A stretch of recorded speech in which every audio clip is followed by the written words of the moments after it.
Yo, what's up guys? Kuya JM yung nga na naman pala to.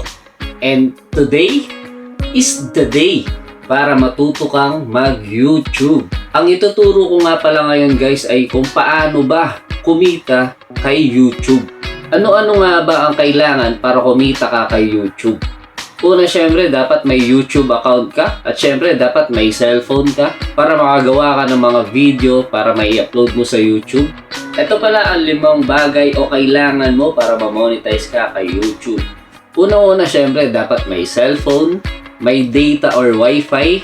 Pangatlo, dapat may Google account ka. Pangapat naman, automatic na yan. Nasa cellphone nyo na yan, yung YouTube app nyo. At panglima, kailangan nyo ng kapal ng mukha.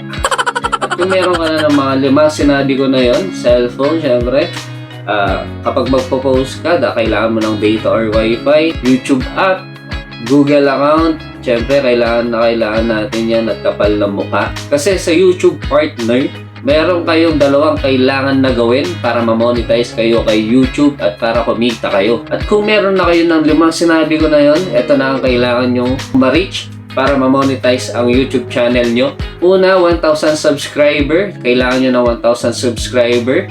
Pangalawa, 4,000 watch hour para ma-monetize ang YouTube channel mo. At kapag nakumpleto mo na yan, sigurado ma-monetize ka na. At pwede ka nang kumita ng pera kay YouTube.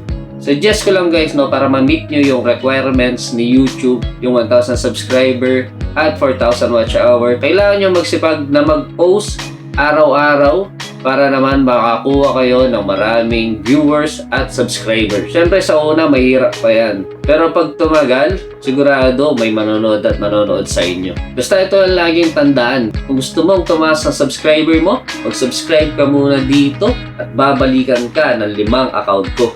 Para naman matulungan kita sa pag-angat ng subscriber mo.